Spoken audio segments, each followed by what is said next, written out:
Hey there, welcome back to my channel. This is Jen's Books.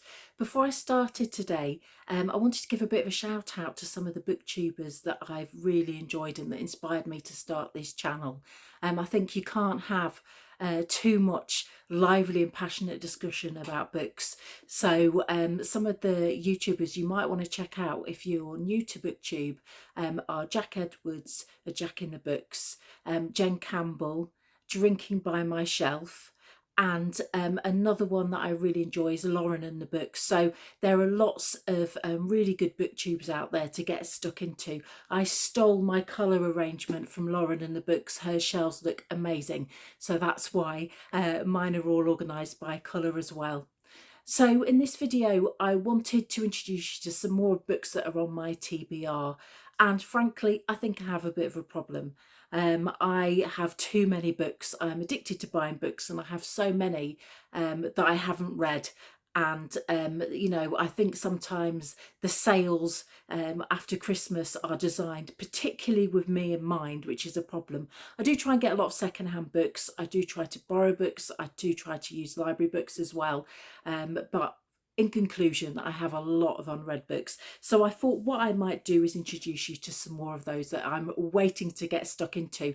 And what I'd really like to know is if you've read any of these books, what your thoughts are on them, and whether there are any other books that you'd recommend based on the books that I have already groaning on my shelves. So first of all, this one's probably quite familiar to a lot of you. Lessons in Chemistry. If you go in any bookshop at the moment, this is everywhere. You know, they're piled up. You know, they're really pushing this book, and I've heard lots of really good things about it, so it sounds like there's a good reason. And this is quite a beautiful limited edition version from Waterstones, and look at that spine, it's really fantastic, and the covers are also fantastic. So in terms of what it's about, it says chemist Elizabeth Zott is not your average woman. In fact, Elizabeth Zott would be the first to point out that there is no such thing. But it's the early 1960s and her all-male team at Hastings Research Institute take a very unscientific view of equality. Except for one, Calvin Evans, the lonely, brilliant Nobel Prize nominated grudge holder who falls in love with, of all things, her mind. True chemistry results. But like science, life is unpredictable, which is why a few years later, Elizabeth Zott finds herself not only a single mother, but the reluctant star of America's most beloved cooking show, Supper at Six. So it sounds really interesting. It's like a challenge to the status quo here. And I'm really looking forward to the sense of place and time, and how the writer evokes the 1960s. So that's Lessons in Chemistry by Bonnie Garmus, and that's my first on my to read list. Another one that's been doing the rounds quite a lot, and you may have seen on other channels, is Before the Coffee Gets Cold. This is another book that's had quite a lot of positive reviews, and one that's I found really intriguing in terms of the premise. It's by Toshizaku Kawaguchi, and there's also a sequel to this book as well that I've seen in the shops. In a small black alley in Tokyo, there is a cafe that's been serving carefully brewed coffee for more than 100 years, but this coffee shop offers its customers a unique experience, the chance to travel back in time. In Before the Coffee Gets Cold, we meet 4 visitors, each of whom is hoping to make use of the cafe's time-travelling offer in order to confront the lover who left them, receive a letter from their husband whose memory has begun to fade, see their sister one last time, and meet the daughter they never got the chance to know. So it sounds really intriguing. It's quite a short book as well, so I think this is one that we're quite quick to read. It's only just over 200 pages. This is one of the most recent ones I've got hold of, and it's called The Things We Do to Our Friends by Heather Darwent. The cover of this one really drew me in. The snake and the apple, it just seemed really attractive, and I think it's like a dark academia type style genre. Claire arrives at the University of Edinburgh with a secret. This is her chance for a blank slate to find the right people and reinvent herself. And then she meets Tabitha. Tabitha is charismatic, beautiful, and intimidatingly wealthy. Soon, Claire is sucked into her enigmatic circle of friends and their dizzying world of champagne on rooftops and summers in France. Her new life has begun. When Tabitha reveals the little project they're working on, a project they need Claire's help with, is reckless, possibly perilous, and might finally allow Claire to become who she was always meant to be. So it sounds like a bit of a thriller, dark academia, and I mean, it's based in Edinburgh. What's not to love? Again, the place of setting there. I'm hoping that Edinburgh is going to be brought to life there in the book.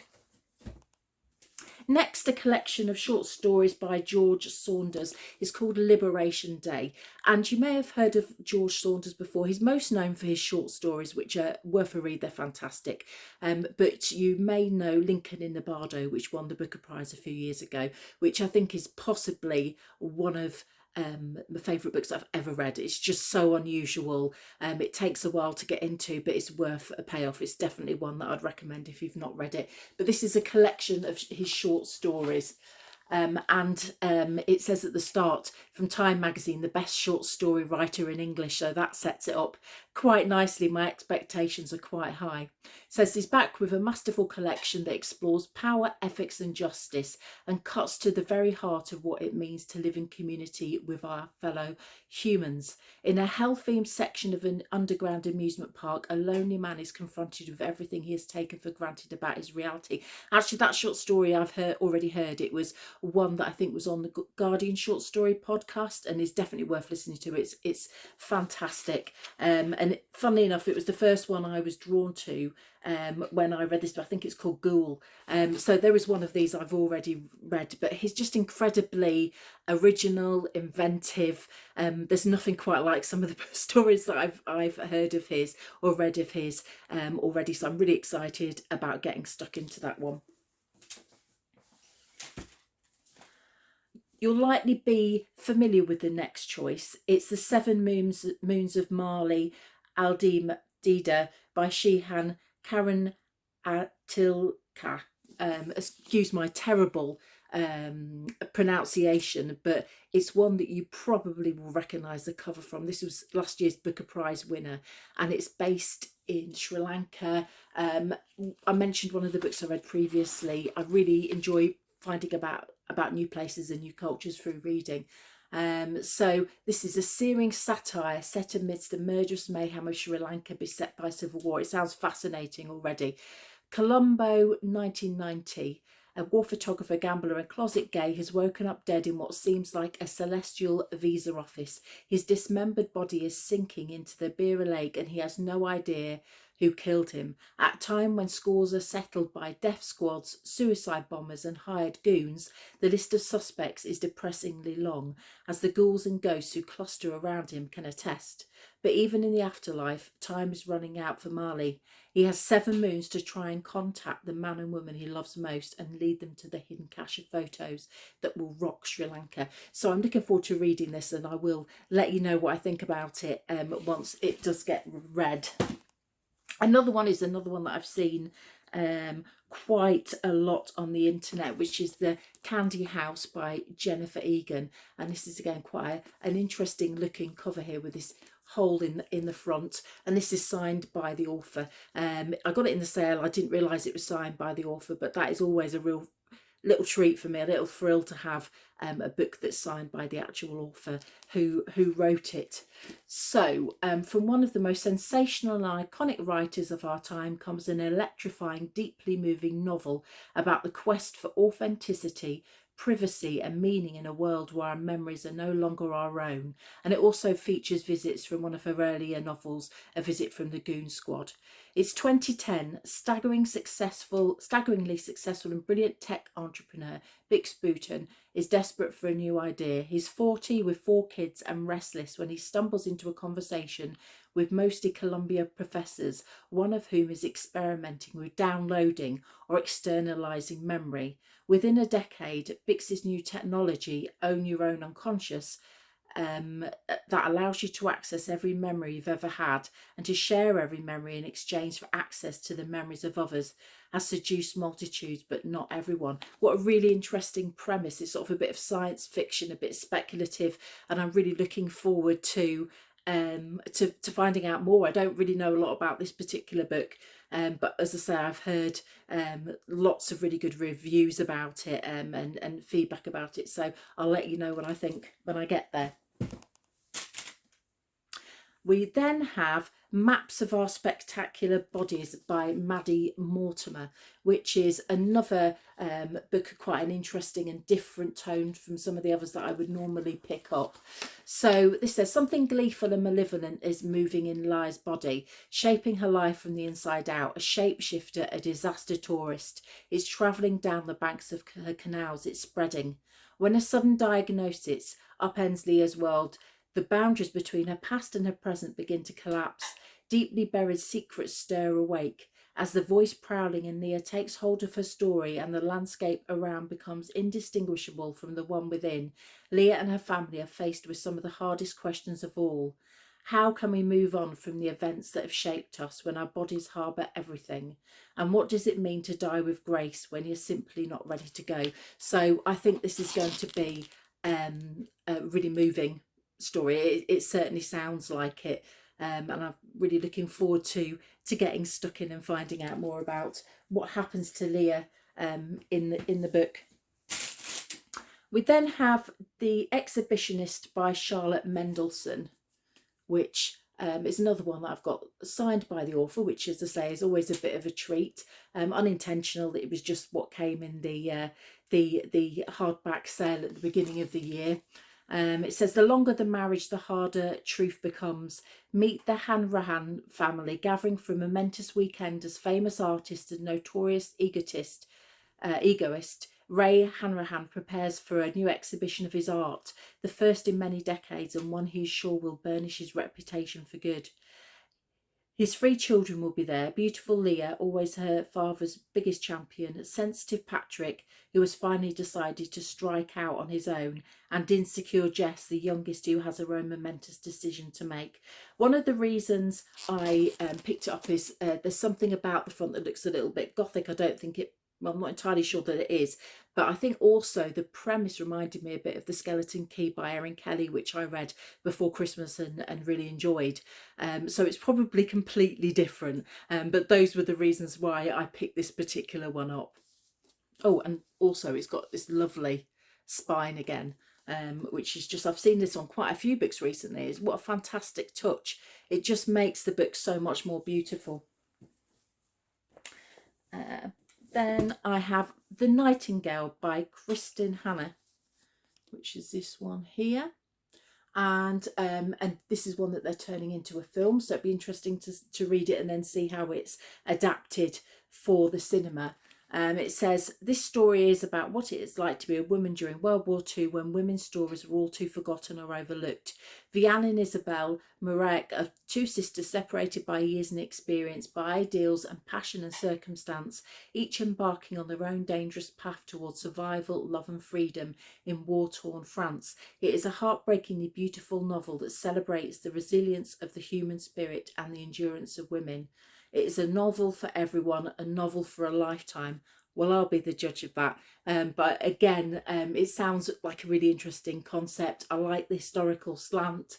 I'd be interested to see how they bring that time period to life and the relationship between the 2 sisters. I do like books about sisters. I think it's probably because I have one myself. There's something that I can identify with. But that's by Kristen Hanna. In a previous video, I reviewed Hex by Jenny Fagan, which was a book that I picked up over Christmas, and I just found it was incredibly impactful. A short little book about witches and women and injustice and grief and loss. It was just a fabulous book. And as a result of this, I picked up another one of her novels, which is Luck and Booth, and I thought that I would give that a go. This certainly looks like a bit of a gothic novel. This is a second-hand one, so it doesn't help that I have a label stuck across it. But what I can read of it is Jessie the Devil's Daughter. So that sounds quite interesting. I have a feeling it's another one that might be based in Edinburgh. It certainly looks like one of those tall, thin tenement buildings from Edinburgh that I'm familiar with. So I can't tell you much about what it is, but I will let you know once I've read it. Then I've got Geraldine Brooks' Year of Wonder. This is another historical novel. I think I've mentioned before, I like novels about tragedy, historical tragedy, and you can't get much more fitting than the 1666 plague, which is what this book is about. So spring 1666, when the Great Plague reaches the quiet Derbyshire village of Aham, the villagers make an extraordinary decision. They elect to isolate themselves in a fateful quarantine. So begins the Year of Wonders, seen through the 18-year-old Anna Frith's eyes as she confronts the loss of her family, the disintegration of her community, and the lure of a dangerous and illicit love. Based on a true story, interesting. This novel explores love and learning, fear and fanaticism, and the struggles of 17th century science and religion to interpret the world at the cusp of a modern era. So this is one that I saw reviewed quite recently, and it just really screams out to me that, you know, that it's kind of going to be something that I enjoy. So I'm looking forward to reading that one. Again, that's another second hand.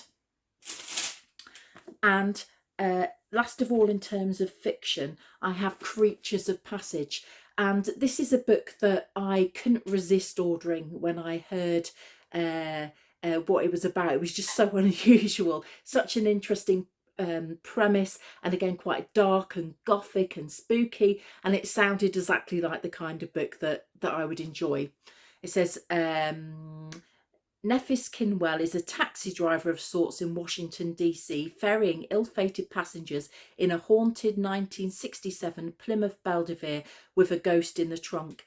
Endless rides and alcohol help her manage her grief over the death of her twin brother, who was murdered and dumped in the river. When Dash, her estranged 10-year-old nephew, arrives unexpectedly at her door bearing a cryptic note about his unusual conversations with the riverman, a mysterious figure that greets him at the river that holds his father's body, Nephis must face both the family she abandoned and what frightens her most when she looks in the mirror. So it just sounds really delightfully dark and intriguing and interesting, and an exploration again of loss by the sound of it, something quite fantastical about the premise. But it really drew me in, that idea of ferrying somebody in an ill-fated haunted taxi. You know, why wouldn't you want to read that book? It just sounds fantastic. Last of all, I've got a couple of non-fiction books. Again, you're going to find there's a bit of a running theme in a lot of my reading, which is death. But this is From Here to Eternity by Caitlin Doherty, travelling the world to find the good death. So this is written by a practicing mortician, Caitlin Doherty, who's been fascinated by a pervasive terror of dead bodies. In From Here to Eternity, she sets out in search of cultures unburdened by such fears. With curiosity and morbid humour, Doty introduces us to inspiring death care innovators, participates in powerful death practices almost entirely unknown to the West, and explores new spaces for mourning, including a futuristic glowing Buddha columbarium in Japan, a candlelit Mexican cemetery, and America's only open-air pyre. So it sounds really interesting, you know, really interesting exploration of the different ways different cultures recognise, celebrate and death and mourn. So it sounds really fascinating, and I'm looking forward to reading that. And last but not least, this is another book that I saw recommended. I think it was from the Book Castle, which is another really great booktube channel. I think is Alice on that particular channel, and it's called Written in Bone by Sue Black. So I think this is another pathologist type memoir. In fact, it's interesting because the recommendation on the back is actually by the same guy who has written another book that I've read recently, which I'm going to be reviewing for February, The 7 Ages of Death. It says, gripping from the start, Written is Bone is superb, fascinating in its detail of real life cases and written with a narrative that propels you forward to the next page. Our bones are the silent witnesses to the lives we lead. Our stories are marbled into their marrow. Drawing upon her years of research and remarkable experience, the world-renowned forensic anthropologist Professor Dame Sue Black takes us on a journey of revelation.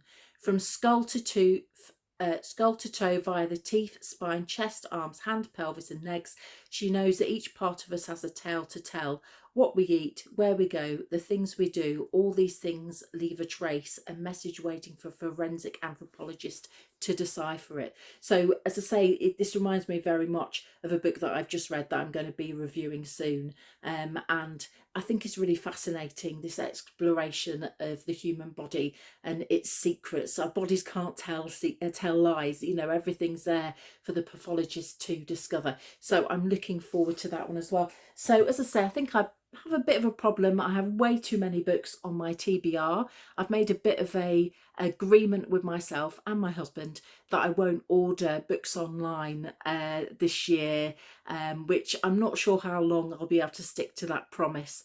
As always, I'm looking for suggestions and recommendations, your thoughts on the books that I'm planning to read, and obviously on the books that I have read. And thank you very much and have a fantastic February. Take care, everyone. Bye.